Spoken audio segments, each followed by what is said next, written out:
a wonderful platform, the I'm Loving Me Project, where we inspire you to be the best version of yourself. You see, we have a guest today, which is one of our favorite people, Miss Marie Charles. You always see her on. She makes comments and everything. And check this out, y'all. She is now an author of her Yeah. own book, Surrender to Truth, Healing and Freedom from Trauma. And I wanted her to be on, y'all, because this is what it looks like when I say it's possible. Okay?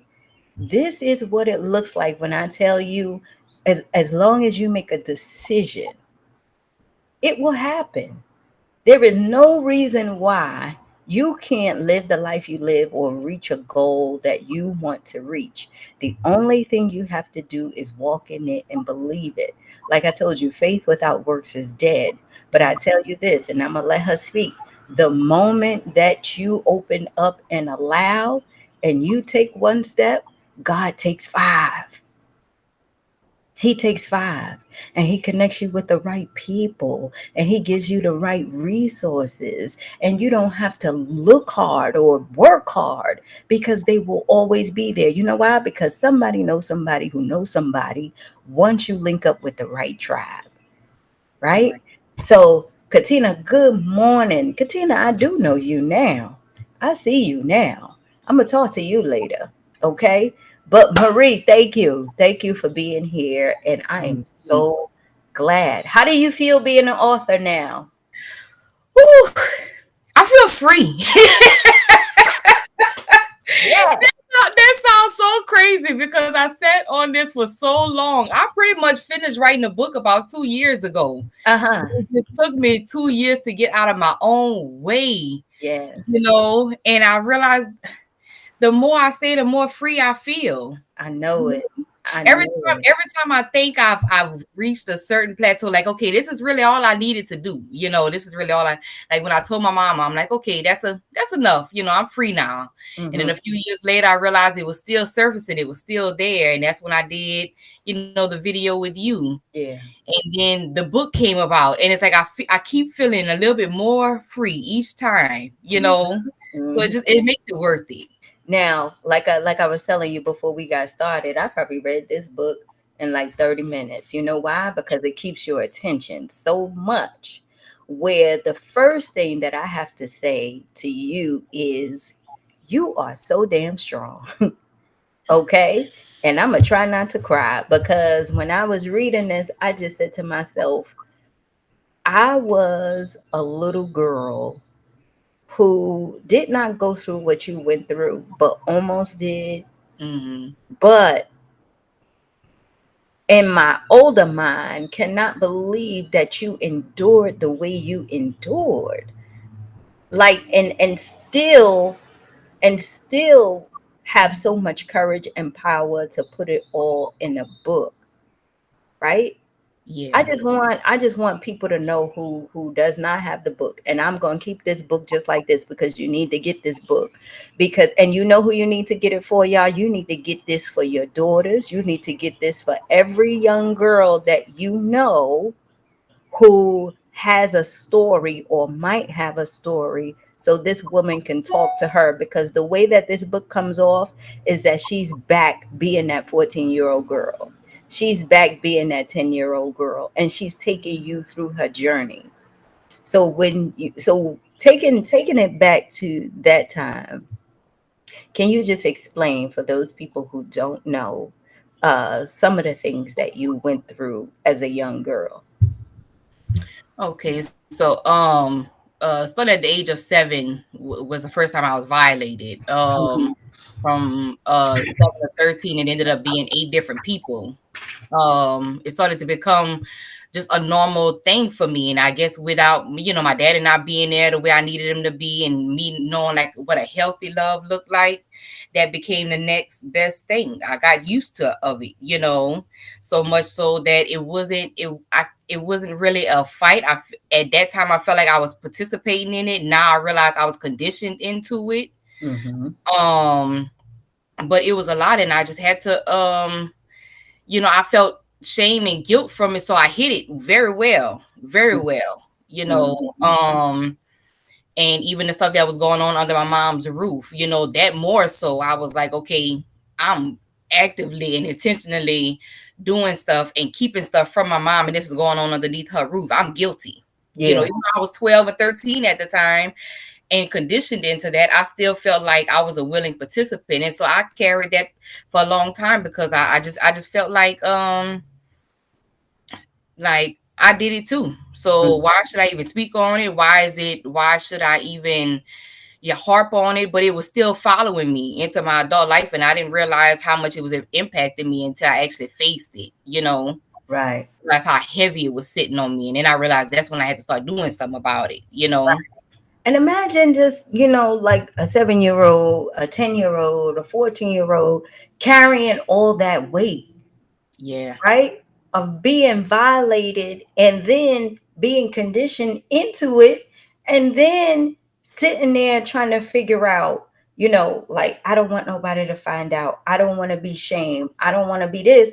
But at the same time, my violator is telling me, all these things, and I'm participating in all these things. And now I'm confused. I don't know what, Right. to do, but I know that I'm feeling something. Mm-hmm. So in that time where all of this stuff was going on, that mask that you was wearing, trying to hide it, how did you actually express that? Like, I know from the book, but tell the people how you was able to cover all of that up. Um, it was just easy to be like that go-to person, the person everybody could come and talk. I think that's just naturally who I am. So it was easy to always be that. It was easy to always show up for everybody else but myself. It was Mhm. easy to just to laugh and clown and cut up. It was just easy to wear those masks than it was for me to really live in my full truth. And Mhm. and I wrote that in a book. I remember back then in my mind, back then it was cool that I was like sexually active and stuff like that. But I wouldn't go fully into admitting that I'm sexually active with my stepdad. Mhm. Mhm. How can you say something like that without shame? You know what I'm saying? Right. So it was a confusing time at that point because it was just like, you know, trying to fit in and trying to hide all at the same time. Right. You know, And that's what I want you ladies to pay attention to, all of you ladies who are on, right? Sometimes it's not rebellious what these young people are going through. Sometimes they hide it where they want to be that go-to person. They want to be that lovable person. They want to be that person that people come to because they want to be liked, right? It's not always the young lady who's acting out and everything. It could be that they hiding their mask in different ways. And what I want you ladies to understand is that anything, it could be sexual assault, it could be abuse, or anything that you experienced at a young age, it carries into adulthood where you still giving, you still trying to be that person, you still giving all your energy, you still putting yourself last, and you figuring out why you are in this position. And it is because you didn't surrender to what happened, right. right? You didn't surrender to what happened. You know what you did? It's like what Marie said in the book. You learn to live with it. You learn to go ahead and have these habits and these masks, right? Where you find out, right, Marie, how to be liked, how to be loved. But in the back of your mind, you asking yourself, what? What is love? Right. Had no clue what it was. I had no idea what it looked like in the first place. So I didn't know what it was, and to be introduced to stuff like that at such a young age, that was the main kind of attention I got from a man. So that's what looked like love at that time. Mm-hmm. And in my mind at that time, I called that into my own life. Like obviously there was something that I was doing as a child that was attracting these grown ass men. Mm-hmm. Excuse my language, but No, that's that's fine. that's what I thought. Mm-hmm. And to the point that it was just a natural thing. If they came at me in that way, it was never a automatic resistance. Like, oh God, hold up, let me get away from this. I don't think I ever really went through that. Like, it was just a normal thing at that point. Mhm. Mhm. And it being in a cycle where it's normal, if you don't know anything else, that's just what you do, right? Right. So when was it for you where you just knew that things had to change and that there was something wrong? Whenever I was like 14, I was just like, I was just more paranoid about getting pregnant. And Mhm. then me and my mom already had a conversation at that point. She, like I said, I hit it so well, she didn't realize that I was already sexually active and had been for a couple of years. By the time me and her talked, and she said that she was proud of me, proud of me for not getting pregnant at such a young age, because there's a lot of girls my age that were getting pregnant. My sister experienced teenage pregnancy. She got pregnant at 15. And so seeing that and seeing how hard it was for her, I'm like, if I keep doing this, I'm gonna Mhm. get pregnant at some point, Right. and Right. I didn't want that. And so that's what, when I knew it was wrong, but at that point, I stopped out of fear of getting pregnant. Later, I Mhm. realized just how much it was really, really wrong, and I knew it was wrong in that moment, because obviously, if I can't sit right here and tell my friend, hey, I'm having sex and I'm having sex with such and such, then obviously there was something wrong at that point. Right. Right. And so now you grow up to be a woman. You're trying to figure out what love is. There's still guys who like you and all of this. So you decide that you're gonna allow somebody to love you, but Mm. still not knowing what that looks like. And how does that go? Um, I think neither one of us knew what that was when we got into that with my ex. He was just as broken as I was. And I think we were just two broken people trying to make it work. We was trying to do what we thought was love, Mhm. because he never really experienced that either. He didn't know what a healthy marriage looked like either. So Mhm. we just got into this stuff winging it. Mhm. And it was just a toxic path pretty much the whole way through. Girl, And I'm I glad, know. I'm glad we got out of it. I'm glad I got out of it. Girl, I know. But you know what? It's like, even when I was married, it's like we got together because we were in college. We thought we was in love. We used to tell each other we loved each other. And then it's like you don't really know a person until you with them, right? Because you try to figure out what bonds you together. Right. Hmm. And we talk about this all the time. It's like I didn't know I had mommy issues and I was gonna be, you know, that disrespectful to your mom. At least she thought that's what I was doing. But I was just trying to keep the fact that I didn't have one. So you ain't it, right? Right. So I mean, I'ma just do what I normally do because I didn't know what to do. And he was like, well, that's very disrespectful.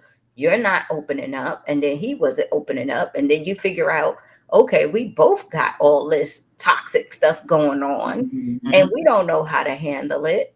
Right. But we trying. But when you know it's not working out, you just you have to know when to let it go. But also, and I tell you ladies this all the time, you carrying all of the baggage and everything that happened to you into your relationship. And my question was, how were you able to be just like a wife with everything that happened to you? Were you able to, like really give yourself to this person? Did you feel like you really tried? I feel like I tried. I feel like I did the best I could with what I had at that time. Let me Okay. put it like that. Mm-hmm. Because of course I was still sitting with all of this stuff. He wasn't a safe place for me. Mm. He wasn't the type of person that I felt comfortable with, that like I could I could tell these things too and kind of take that off of my shoulders a little bit, you know. Um, Mm-hmm. he had made a couple of comments for the little things that I did tell him on Mad Day. He would throw that back at me. So I'm like, okay, if you throwing this small stuff back at me, you don't even know the majority of my story. You're not even ready for it. You know, that's what I told That's myself. right. That. But I don't know. I don't think it was ever dealt with properly in that marriage. I think that's why I just had to get out of it too, because it wasn't going to help me go in the direction I know I needed to go. Even though I wasn't aware of it at that time, that I needed to unburden myself of it, it definitely wasn't going to lead me into that path at all, you know. Mm-hmm. Mm-hmm. And so now you out of that relationship, you have your child, right? Hmm. Which you say in the book, and y'all again go get her book, Surrender the Truth. That was one of the most biggest blessings that you could ever receive, right? Yes. Because now you figured out what love was, Hmm. right? Now you figured out what it meant to actually love someone. What was that feeling like? And did it come with a heavy responsibility? Because now you have somebody really relying on you, right? Yes, yes. It was I mean, when you have a child, it's just life changing, you know, in either way. But she was definitely like, I feel like my saving grace in a way, because she is what kept me. I think she's what kept me from going off on another whole path that I could have went on. Mm, Even though I did go on a slightly destructive path, some parts of me knew I had to keep it together for her. mm-hmm, You know, after I had her, I was like, okay, I need to get some kind of something, like a plan A, plan B, something. You know, that's why I ended up going back to school a few months after I had her. And it was rough. It was rough, like I don't know what, but she was my drive, mm-hmm, you know. So I when I think back on it, I'm like, okay, so I was going to school full time, working full time, and had a newborn baby. mm, mm, I don't mm. know what I was thinking when I put all, but I know she was the drive behind it. She was the drive behind me getting this other degree that I got, you know. Like she has Mhm. always been my drive to better myself, you know. So Wow. she's just been everything I needed that I didn't know that I Mm. needed, you know. And so how is life now being married again and really walking this journey of truth? Like what does life look like? It looks much more happier, much more free, much more safe. My husband now is the one that kind of gave me the strength and the courage to even come out and say my story at all. He's Mm, kind of the first person that I said it all to, mm, which was, you know, so much more different than my first marriage, you know. So he helped me break that ice in a way, you know.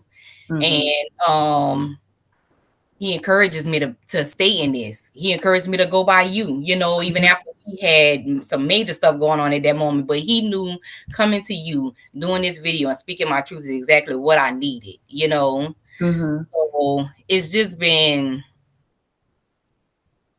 trying to find the right words, but I feel like I'm going in the right direction finally. Let me put it Yeah. like, and it's Mhm, healthy, it's good, you mhm, know, finally. mhm. And one of the things I want to let the ladies know, all of you ladies who are listening, is that once you actually let go and start to surrender, it's like this heavy burden just lifts off of you. You know why? Because it's not a secret anymore, right? Right, It's not something that is holding you down anymore. And what you do is you stop getting in your own way and you are allowing God to use you because you know why? You went through all of that for a reason. right, It's not, it was effed up at the time. It was crazy at the time, but He's always using you and what you go through to help someone else. That's why I'm saying Marie came to me, was it 2, 3 years ago? yeah, 3 years. 3 years ago, and she said to me, she said we talked on the phone, and she said, you know, these are the things that is going on with me. I got your number from my aunt Charlotte. Da, da, da. We talked, and I said, okay, are you willing to share your story? She said yes. And I said, well, we could do it, like this. And she said, no, I need to come. I'm coming to Atlanta, and I just need to get this all out. And I was shocked. I was like, okay, well, if she's coming, then we're gonna make sure we do this right.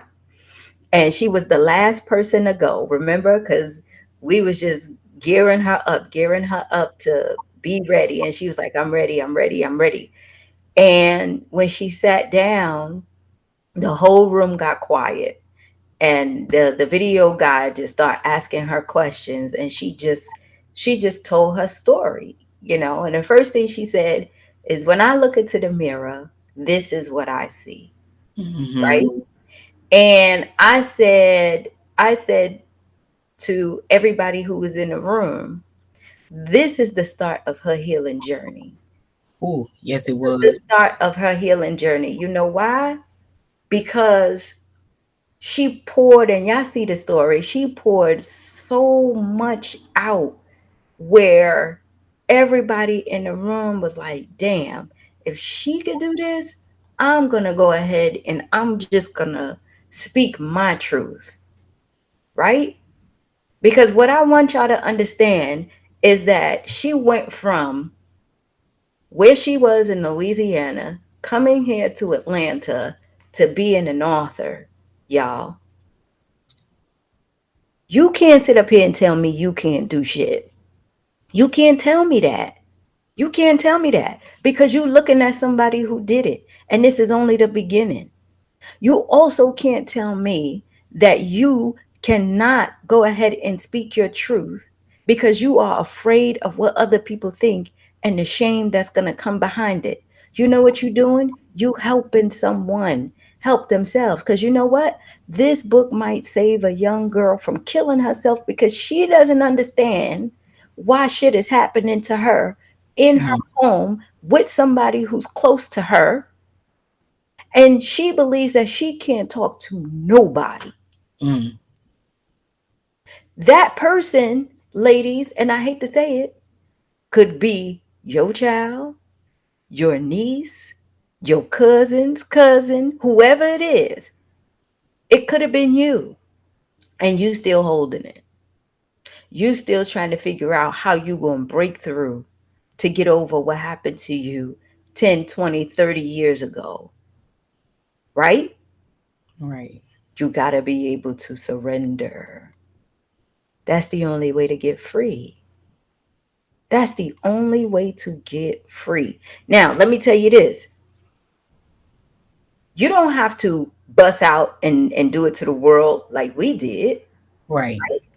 We only doing that because we feel that much comfortable now, where we know we are on a mission. You know what I'm saying? But even speaking to anybody or just yourself to start to forgive yourself is the first step. How is it for you when you had to start forgiving yourself, Marie? You know what kind of helped me forgive myself finally, for me to take some of that guilt off of me and the shame off of me? I had to write a letter to my younger self Mm, through counseling. And honestly, I'm still in counseling. 5 years later, I'm still going. I might not go as much as I used to go, but I still need it. We need it. mm-hmm, I wish mm-hmm. people just gave it a chance and knew how. If you run into the right counselor, right Right. therapist, I promise you that stuff is life changing, because I wouldn't be where I am right now without my counselor. Mm-hmm. But it took her, because the first year that I went there, she had to make me really understand that, Marie, you were a child, you didn't know any better, you know, and writing a letter to my younger self helped. Journaling helps, Um, she asked me to do something that I never got around to doing, but I got the point of what she wanted me to do. It was to go to a park and look at these children play in a park around, and that's pretty much around the same age that I was whenever I was violated. And she was like, I need you to ask yourself, do you think these children ask for stuff like this? You That's a, know? that's how I was thinking when I said it almost happened to me, but I could not understand if somebody was going through it because I'm looking at my 14-year-old self, my 7-year-old self. I'm not. I'm sitting up here trying to still swing on monkey bars and make flips, right? Right. I'm What we still supposed trying to to be doing. race and run, and I'm seeing my life, right? And Mm-hmm. I in my head, I could not imagine that, but I can visualize if I'm sitting at a park and I'm looking at a 7-year-old child run around, and I'm saying to myself, I if this 7-year-old child is actually being active with a grown ass person doing different things, I wouldn't know how to feel. I'd probably be in jail. You know what I'm Right. saying? Right now, I would. Yeah. Now thinking of that mindset, but it's like it does happen, Mm-hmm. and Way it's too still much. happening way too much. And I honestly feel like the only way, because I can't wrap my mind around people do this. I don't think it's not meant to be understood because it's not supposed to happen in the first place. Correct. But I think the only way we could kind of break it is if we let our younger generation, let our people know, like, you could speak on this and you could speak on this because this is what happened to me. Come on. So we could sit right here and tell our stories and open that door and let these people know in our family, our friends, whoever it may be that's close, that's connected to us in any kind of way. Like, you could speak up and you could say something and you're still gonna be fine after the fact. You're actually That's gonna right. be better after the fact after you do say something. That's right. But it's just to get out of that, like, whatever happens in this family stays in this family type of mentality, because that's what's keeping us broken. That's how it's happened generationally. That's why it hasn't stopped yet. I read an article this weekend about how so many young kids are depressed, right? So Right. many young kids are walking around because they don't know what they want to do with their life. They going through so much trauma. They holding so much weight on their shoulders, and I'm saying to myself, well, damn, what is going on? You know what's going on? Nobody is really listening to them and how they feel. They getting caught up with what other people have, what they don't have. Social media is pressuring them. They going through shit that nobody's talking about, right? Right. Because they want to be able to keep up with the fads and everything that is going on. And the thing is, they don't have no outlet. They don't have no way to talk about this is what's going on with me, right?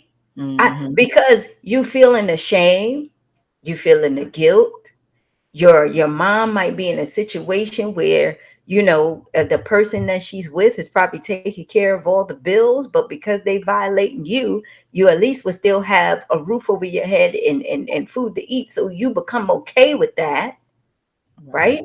When they come home from school and you ask them, how was your day, was it good, anybody try to do something, I'm like, when I was young, I remember my grandmother telling me, when she would wash my hair or whatever, it's like, if anybody do something to you or whatever, you can always come and tell me. You're not supposed to let nobody touch you here. You don't let nobody touch you here. I don't care who it is.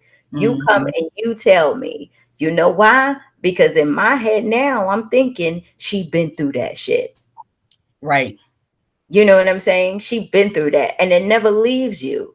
And the one question I wanted to ask you is, how how comfortable do you feel now allowing your child to go out? Is it still like a paranoia there when she says, "Well, mom, I want to go sleep at somebody's house," or you know what I'm saying? Like where she's out of your environment where you know that there's going to be parents or older people.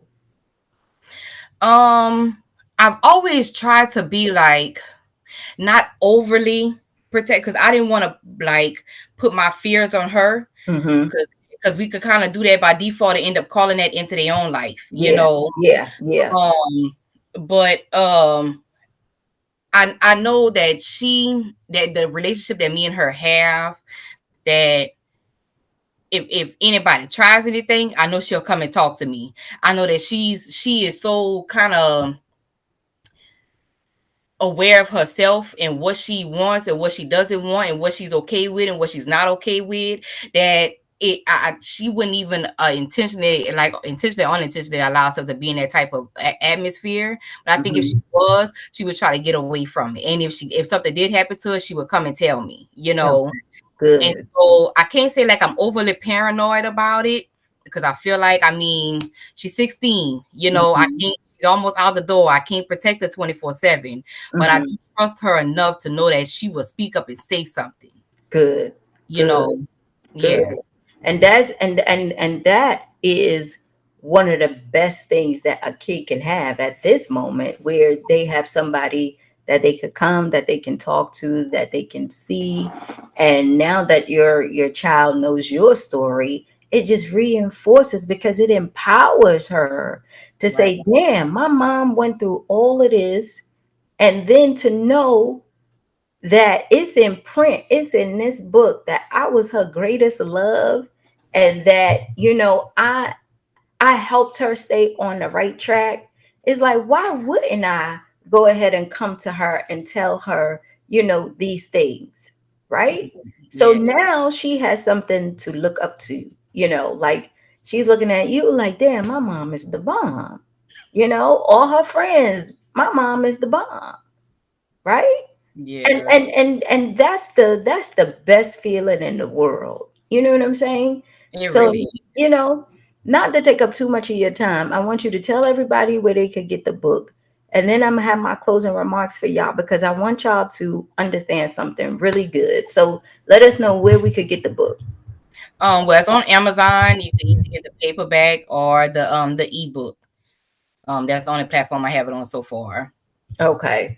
And the book is called, Oh, it's called Surrender to Truth. Surrender to Truth. Now, let me Yeah. tell y'all something. Okay, so we're going to close right quick, y'all, because I know it's supposed to be for 30 minutes. But again, what I want you to see is that whatever you want to do is possible, right? Whatever you want to do is possible. All you have to do is just take one step. God will take five, and it will work in your favor. The other thing that I want you to see and take away from this conversation is that you don't have to keep holding on to stuff that has hurt you. You don't have to. At some point, you got to live, and you got to understand that once you surrender and let go, that is the moment you set yourself free. Stop punishing yourself. Stop punishing yourself for something you had no control over. And stop punishing yourself for what Marie said, for things for the tools that you had at the time. You was doing the best you could with what you had. Right. You still doing the best you can with what you have. The point is to learn and to grow. To learn and to grow and to surrender. Okay? That's it. That's what this thing called life is.